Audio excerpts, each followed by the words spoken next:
Ladies and gentlemen, fellow worshippers of the throne.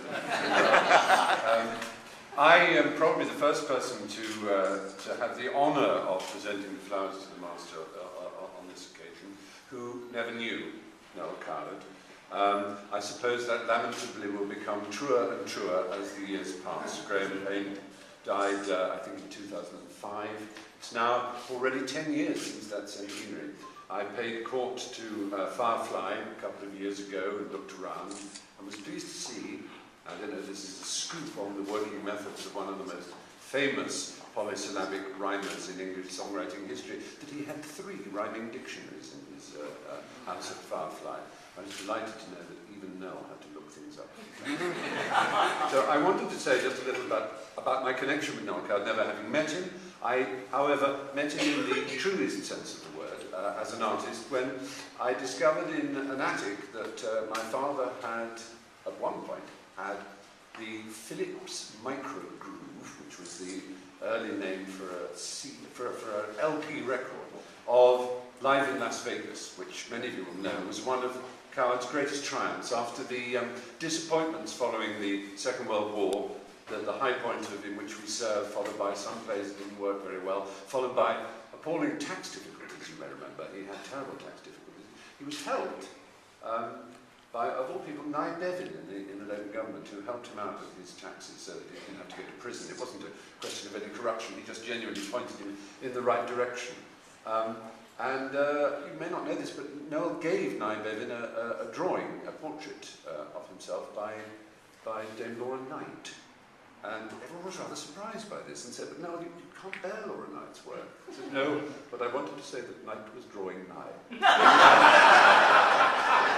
So he would even sacrifice his artistic taste for a good joke. That's one of the things we revere about Noël Coward. Anyway, I met in my lonely bedroom, I met this extraordinary voice and this extraordinary man, first as a songwriter and singer, performer with Norman Hackford, I guess it was, on the piano, singing all those songs for which he is still so well remembered, Mad Dogs and Englishmen, Woman with a View, World Weary, Nina, Mrs. Wentworth Brewster, and so many of the others, which I still to this day, of course, know, as I'm sure you all do, off by heart.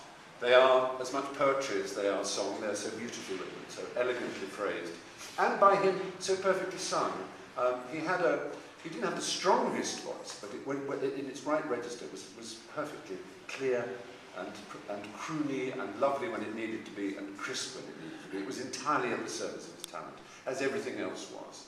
I think the reason we celebrate Noël Coward in the theatre today, the reason he is still perhaps the most respected homme de théâtre of our time, is that he absolutely embodied the nature of professionalism, which sounds like a rather dull word, but it's as much in theatre to do with companionship, with respect, with a high doctrine of the art of theatre, which means that hard work is a privilege rather than a chore.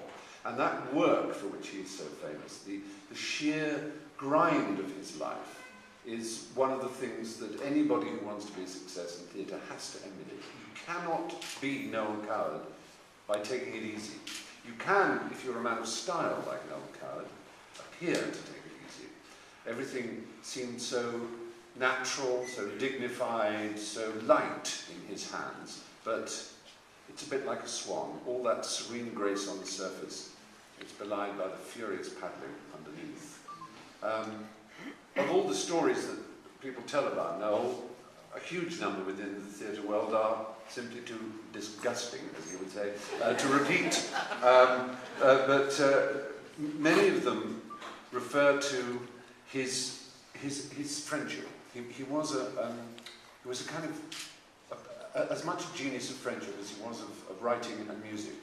He absolutely created a world, a family of theatre people around him, who to this day get misty-eyed when they hear his name. And I was very close to one who spoke here, and that was John Mills, who became a very good friend.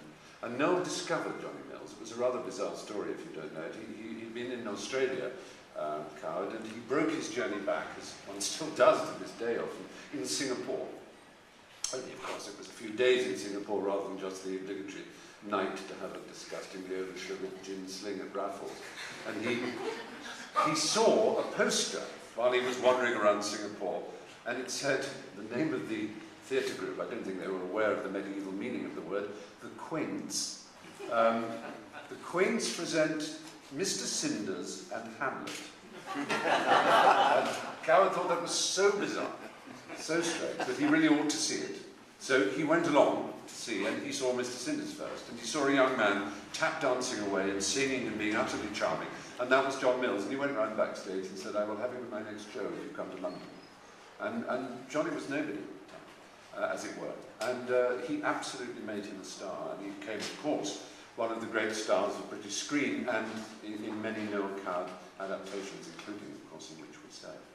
He told a story, Johnny, about filming the bits after the ship goes down, and they're sort of on the lifeboat, and they had a big tank at Denham Studios where they had to film. And after about 5 days of this tank, they had bits of diesel in it, you know, to show these slicks from where the wreck had been. It became absolutely disgustingly putrid. I mean, really revolting. And on the fifth morning, all the actors were standing in their swimming trunks, sort of around it, thinking, oh, are we going to get in? And Noel just ran in from his dressing room and dived into it like that, and then came up with this kind of cowpat of diesel all over his face and said, dysentery in every ripple.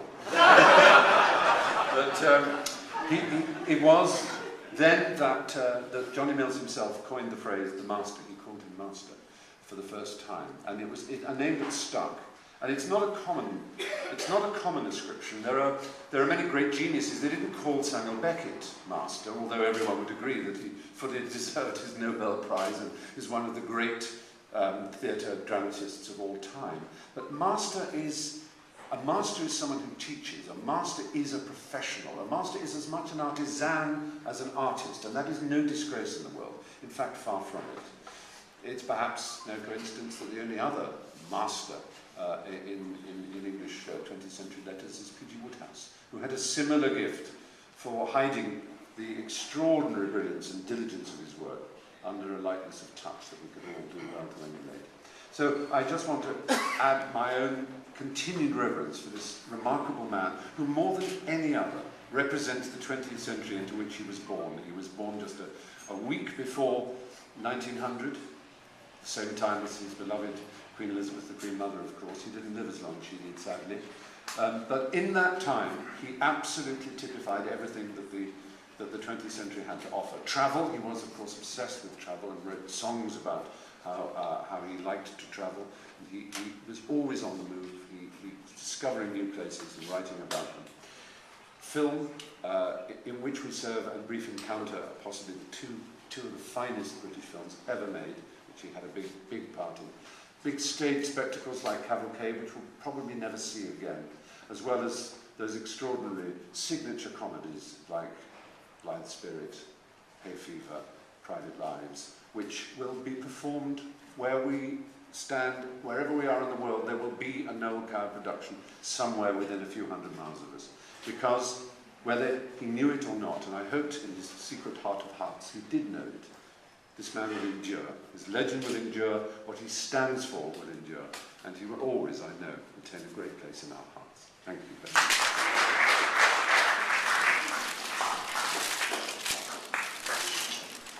Not going to slip.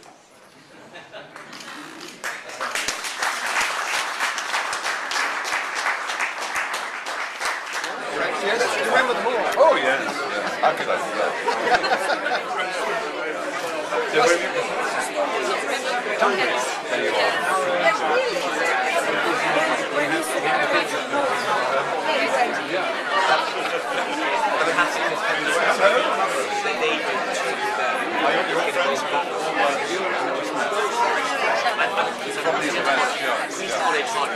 How was the AGM? I'm sorry to make it.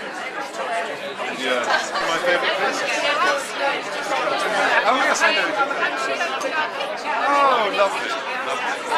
I opened the bookshop in that unit. When I got back at it, I was watching myself on screen. I thought, oh, that's got to stop. Another hamburger. America is, I mean, there's good food in New York and San Francisco cities, but on the road it's all